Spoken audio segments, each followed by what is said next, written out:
اسی طرح اللہ تعالی سورۃ الانبیاء آیت 80 میں فرماتے ہیں وَعَلَّمْنَاهُ صَنْعَةَ لَبُوسٍ لَكُمْ لِتُحْصِنَكُمْ مِنْ بَأْسِكُمْ فَهَلْ أَنْتُمْ شَاكِرُونَ اور ہم نے اسے تمہارے لیے لباس بنانے کی کاریگری سکھائی تاکہ لڑائی کے ضرر سے تمہارا بچاؤ ہو سکے، کیا اب تم شکر گزار بنو گے؟ بہرحال اس صنعت کے موجد داؤد علیہ السلام ہیں۔ اللہ تعالیٰ نے آپ کی حکومت کو خوب مضبوط کیا، آپ کو زبردست فضائل اور معجزات سے مالا مال کیا۔ اللہ تعالیٰ سورۃ صاد آیت 20 میں فرماتے ہیں وَشَدَدْنَا مُلْكَهُ وَآتَيْنَاهُ الْحِكْمَةَ وَفَصْلَ الْخِطَابِ، اور ہم نے اس کی سلطنت کو مضبوط کر دیا تھا اور اسے حکمت دی تھی اور بات کا فیصلہ سمجھا دیا تھا۔ آپ لوگوں کے درمیان نہایت عادلانہ فیصلے فرماتے تھے۔ آپ نبی بھی تھے، بادشاہ بھی اور قاضی بھی۔ آپ کی حکومت کے متعلق کئی احکامات نازل ہوئے، ان میں سے قرآن مجید میں ایک حکم عجیب انداز سے آیا ہے۔ ہوا یوں کہ آپ نے عبادت اور عدالت کے لیے اوقات مقرر کر رکھے تھے۔ عبادت کے لیے ایک جگہ بنوا رکھی تھی، دن میں فیصلے کرتے، رات کو عبادت۔ جب عبادت کرتے تو کسی کو ان کے پاس آنے کی اجازت نہیں تھی۔ ایک روز ایسا ہوا کہ 2 آدمی بغیر اجازت اندر آ گئے۔ دروازہ بند تھا لیکن وہ دیوار پھاند کر اندر آ گئے۔ آپ ڈر گئے کہ کہیں حملہ آور نہ ہو۔ اللہ تعالیٰ سورۃ صاد آیت 21 اور 22 میں فرماتے ہیں وَهَلْ أَتَاكَ نَبَأُ الْخَصْمِ إِذْ تَسَوَّرُوا الْمِحْرَابَ إِذْ دَخَلُوا عَلَى دَاوُودَ فَفَزِعَ مِنْهُمْ قَالُوا لَا تَخَفْ خَصْمَانِ بَغَى بَعْضُنَا عَلَى بَعْضٍ فَاحْكُم بَيْنَنَا بِالْحَقِّ وَلَا تُشْطِطْ وَاهْدِنَا إِلَى سَوَاءِ الصِّرَاطِ۔ اور کیا تجھے جھگڑا کرنے والوں کی بھی خبر ملی جبکہ وہ دیوار پھاند کر محراب میں آ گئے؟ جب یہ داؤد کے پاس پہنچے تو وہ ان سے ڈر گئے۔ وہ کہنے لگے خوف نہ کیجیے، ہم مقدمہ کے 2 فریق ہیں، ہم میں سے ایک نے دوسرے پر زیادتی کی ہے، لہٰذا آپ ہمارے درمیان حق کے ساتھ فیصلہ کر دیجئے اور ناانصافی نہ کیجیے اور ہمیں سیدھی راہ بتا دیجئے۔ داؤد علیہ السلام نے فرمایا بتاؤ تمہارا کیا مسئلہ ہے؟ ان میں سے ایک نے کہا إن هذا أخي له 99 نعجة ولي نعجة واحدة فقال أكفلنيها وعزني في الخطاب۔ یہ میرا بھائی ہے، اس کے پاس 99 دمبیاں ہیں اور میرے پاس ایک ہی دمبی ہے، لیکن یہ مجھ سے کہہ رہا ہے کہ اپنی یہ ایک بھی مجھے دے دے اور مجھ پر بات میں بڑی سختی برتتا ہے۔ اس آیت کی تفسیر میں ہے کہ ایک دمبی والے بھائی نے کہا یہ میرا بھائی بہت چالاک ہے، برے طریقے سے بات کرتا ہے، کہتا ہے کہ میری دمبیاں چرنے جاتی ہیں تو اس اپنی ایک دمبی کو بھی ان کے ساتھ بھیج دیا کرو۔ جب میری دمبی اس کی دمبیوں کے ساتھ آنے جانے لگ گئی تو اب یہ کہتا ہے کہ یہ بھی میری ہے، اب میں خالی ہاتھ ہوں۔ اس طرح میں اس کے ظلم کا نشانہ بن چکا ہوں۔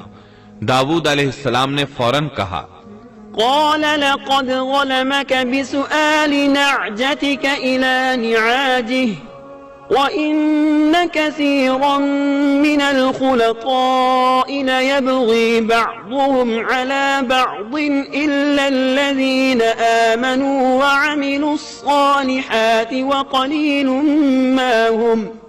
اس کا اپنی دمبیوں کے ساتھ تیری ایک دمبی ملا لینے کا سوال واقعی تیرے اوپر ایک ظلم ہے، اور اکثر حصے دار اور شریک ایسے ہی ہوتے ہیں کہ ایک دوسرے پر ظلم کرتے ہیں، سوائے ان لوگوں کے جو ایمان لائے اور جنہوں نے نیک عمل کیے، اور ایسے لوگ بہت ہی کم ہیں۔ داؤد علیہ السلام نے دوسرے بھائی کی بات سنے بغیر ہی اسے ظالم ٹھہرا دیا۔ آپ کا فیصلہ سنتے ہی دوسرا بول اٹھا آپ نے میری بات تو سنی ہی نہیں اور فیصلہ دے دیا، پہلے آپ میری بات تو سنتے۔ داؤد علیہ السلام فوراً بھانپ گئے کہ ان سے غلطی ہوئی ہے اور سمجھ گئے کہ یہ اللہ تعالیٰ کی طرف سے آزمائش ہے۔ آپ نے فوراً توبہ کی، اللہ کی طرف رجوع کیا اور استغفار کرنے لگے۔ وظن داود أنما فتناه فاستغفر ربه وخر راكعا وأناب فغفرنا له ذلك وإن له عندنا لزلفى وحسن مآب۔ اور داود سمجھ گئے کہ ہم نے انہیں آزمایا ہے، پھر تو اپنے رب سے استغفار کرنے لگے اور عاجزی کرتے ہوئے سجدے میں گر پڑے اور پوری طرح رجوع کیا، پس ہم نے بھی ان کا وہ قصور معاف کر دیا، یقیناً وہ ہمارے نزدیک بڑے مرتبے والے اور بہت اچھے ٹھکانے والے ہیں۔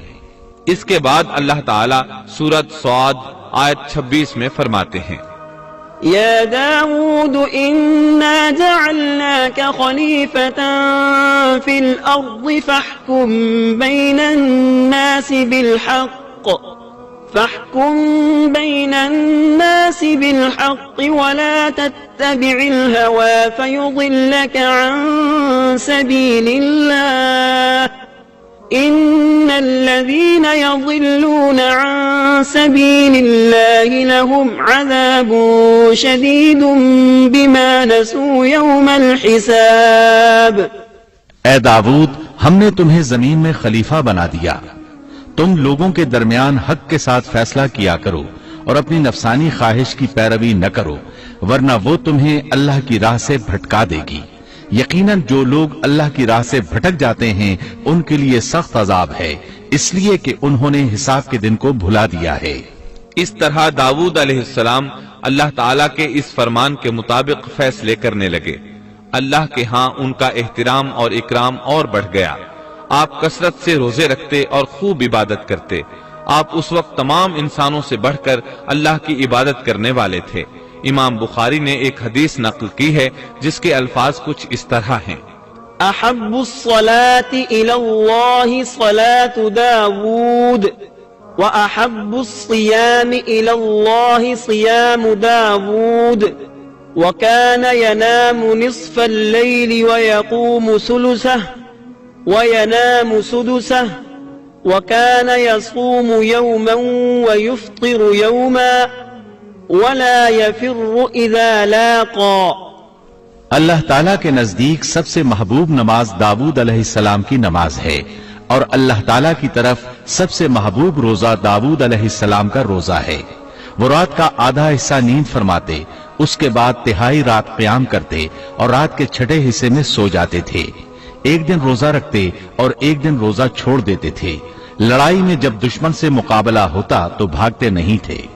اس حدیث میں نفل نماز یعنی نماز تہجد اور نفلی روزے کا ذکر ہوا ہے۔ بہرحال یہ وہ صفات ہیں جو داود علیہ السلام کے بارے میں حدیث رسول میں آئی ہیں۔ اللہ تعالیٰ نے سورہ سبا آیت 13 میں ان کی تعریف کرتے ہوئے ان کی آل کو اللہ کا شکر ادا کرنے کا حکم دیا۔ اعملوا آل داود شکرا، اے آل داود اس انعام کے شکریہ میں نیک عمل کرو۔ داود علیہ السلام کی ایک صفت یہ تھی کہ آپ بہت شکر گزار تھے، اور ایسے لوگ کم ہی ہوتے ہیں، جیسا کہ سورہ سبا آیت 13 میں اللہ تعالیٰ فرماتے ہیں، وَقَلِيلٌ مِّنْ عِبَادِيَ الشَّكُورُ، اور میرے بندوں میں سے شکر گزار بندے کم ہی ہوتے ہیں۔ داود علیہ السلام میں جیسے دیگر بہت سی خوبیاں تھیں، وہاں ایک بہت عظیم خوبی یہ بھی تھی کہ وہ ایک بادشاہ ہونے کے باوجود ایک درہم بھی سلطنت کے بیت المال سے نہیں لیتے تھے۔ اپنا اور اپنے اہل و عیال کا بوجھ خود اٹھاتے تھے، اور اپنی محنت اور ہاتھ کی کمائی سے حلال روزی حاصل کر کے اپنے اہل و عیال کو کھلاتے تھے۔ داؤد علیہ السلام کی اس عظیم صفت کو نبی کریم صلی اللہ علیہ وسلم نے یوں بیان کیا ہے۔ صحیح بخاری میں ہے، ما اکل طعاما قط خيرا من ان يأكل من عمل يده وان نبي الله داود عليه السلام كان يأكل من عمل يده۔ کسی انسان نے اس شخص سے بہتر روزی نہیں کھائی جو خود اپنے ہاتھ سے کما کر کھاتا ہے۔ اللہ کے نبی داؤد علیہ السلام بھی اپنے ہاتھ سے کام کر کے روزی کھایا کرتے تھے۔ بعض مفسرین بیان کرتے ہیں کہ داؤد علیہ السلام دعا مانگا کرتے تھے کہ اے میرے اللہ، کوئی ایسی صورت پیدا کر دے کہ میرے لیے ہاتھ کی کمائی آسان ہو جائے، کیونکہ میں بیت المال پر اپنا بوجھ نہیں ڈالنا چاہتا۔ تو اللہ تعالیٰ نے آپ کی اس خواہش کو اس فضیلت کے ساتھ قبول فرمایا کہ ان کے ہاتھ میں لوہے کو موم کی طرح نرم کر دیا، جس سے وہ زرہیں بناتے اور انہیں فروخت کر کے اپنے اہل و عیال کی کفالت کرتے۔ داؤد علیہ السلام نے کتنی عمر مبارک پائی، اس میں اختلاف ہے، چنانچہ اس کے متعلق مورخین کے اقوال کے علاوہ کوئی مستند بات نہیں ملتی۔ عبداللہ بن عباس رضی اللہ عنہما فرماتے ہیں کہ داؤد علیہ السلام کی وفات ہفتے کے دن اچانک ہوئی۔ وہ ہفتے کے دن مقررہ عبادت میں مشغول تھے اور پرندے قطارے باندھے ان پر سایہ فگن تھے کہ اچانک اس حالت میں ان کا انتقال ہو گیا۔ اس کے بعد آپ کے فرزند ارجمند نے امور سلطنت کو سنبھال لیا۔ یہ سلیمان علیہ السلام تھے۔ اب ہم آپ کو ادریس علیہ السلام کے بارے میں بتاتے ہیں۔ ایک حدیث میں ہے کہ آدم اور شیس علیہ السلام کے بعد ادریس علیہ السلام پہلے نبی ہیں۔ ایک دوسری حدیث میں ہے کہ ادریس علیہ السلام پہلے نبی ہیں جنہوں نے قلم کے ذریعے لکھا اور لوگوں کو کتابت سکھائی۔ حافظ ابن کثیر نے ان کا حلیہ کچھ یوں بیان کیا ہے: پورا قد و قامت، خوبصورت، خوب روح، گھنی داڑھی، عمدہ اوصاف کے مالک، چوڑے کندھے، مضبوط ہڈیاں، دبلے پتلے، سرمگی چمکدار آنکھیں، گفتگو باوقار، خاموشی پسند، سنجیدہ اور متین، چلتے ہوئے نظر نیچی، انتہائی فکر و خوض کے عادی، غصے کے وقت سخت غضبناک، باتیں کرنے میں شہادت کی انگلی سے بار بار اشارہ کرنے کے عادی۔ ادریس علیہ السلام شیس علیہ السلام کی شریعت پر عمل پیرا رہے، چونکہ ادریس علیہ السلام رسول بھی تھے، اس لیے اللہ کی طرف سے مستقل ان پر شریعت نازل ہوئی، جس کی تشریح و تفسیر کر کے لوگوں کو احکام الہی سے آگاہ فرماتے۔ ادریس علیہ السلام نے جب دیکھا کہ مفسدین ایمان والوں پر ظلم و زیادتی کر رہے ہیں، ان کا فساد بڑھتا جا رہا ہے اور سمجھانے کے باوجود یہ لوگ باز نہیں آ رہے، تو انہوں نے اپنے پیروکاروں کو جہاد کا حکم دیا۔ ادریس علیہ السلام پہلے شخص ہیں جنہوں نے اللہ کے راستے میں جہاد کیا، غنیمتیں حاصل کی اور دشمنوں کو قیدی بنایا، لیکن غنیمتیں اور قیدی ان کے لیے حلال نہیں تھے۔ رسول اللہ صلی اللہ علیہ وسلم پہلے رسول ہیں جن کے لیے غنیمتیں حلال کی گئیں، لیکن یہ بات یقینی ہے کہ جہاد سب سے پہلے ادریس علیہ السلام نے کیا۔ انہوں نے جہاد کے لیے سب سے پہلے ایک لشکر تیار کیا، پھر اس لشکر کو دو حصوں میں تقسیم کیا۔ ایک حصہ پیادوں پر مشتمل تھا، دوسرا سواروں پر۔ چنانچہ بھرپور تیاری کے بعد ادریس علیہ السلام نے قابیل کی قوم پر چڑھائی کر دی۔ حق و باطل کے درمیان زبردست مارکے ہوئے۔ آخرکار ادریس علیہ السلام نے انہیں گھٹنے ٹیکنے پر مجبور کر دیا، ان کا بہت سا مال و اسباب لوٹ لیا اور لوگوں کو قیدی بنا لیا۔ اللہ تعالیٰ نے ان تمام باتوں کا ذکر نہیں فرمایا، بلکہ اللہ نے ان کی سیرت کے بارے میں اپنی کتاب قرآن مجید میں اشارتاً ذکر فرمایا ہے۔ مثلا سورہ مریم آیات 56 اور 57 میں ارشاد ہوتا ہے: واذكر في الكتاب إدريس إنه كان صديقا نبيا ورفعناه مكانا عليا۔ اور اس کتاب میں ادریس کا بھی ذکر کر، وہ بھی نیک کردار نبی تھے، ہم نے انہیں بلند مقام پر اٹھایا۔ ان کے بلند مرتبے کے بارے میں بخاری اور مسلم میں حدیث موجود ہے کہ نبی کریم صلی اللہ علیہ وسلم نے فرمایا، میں نے معراج کی رات چوتھے آسمان پر ادریس علیہ السلام سے ملاقات کی، وہ چوتھے آسمان پر بلند مقام پر فائز تھے۔ ابن جریر نے ایک روایت بیان کی ہے، وہ روایت اس بات کی وضاحت کرتی ہے کہ اللہ تعالیٰ کے ارشاد وَرَفَعْنَاهُ مَكَانًا عَلِيًّا سے کیا مراد ہے، اس کا کیا مفہوم ہے۔ ابن جریر کے علاوہ دیگر بڑے بڑے مفسرین اور مورخین نے بھی اس روایت کو ذکر کیا ہے، لیکن اس کی کوئی صحیح سند نہیں مل سکی۔ وہ روایت یہ ہے۔ ابن ابی حاتم وغیرہ نے اس روایت کو ہلال بن یسار سے بیان کیا ہے۔ وہ کہتے ہیں، میری موجودگی میں ابن عباس رضی اللہ عنہما نے کعب رحمت اللہ علیہ سے پوچھا،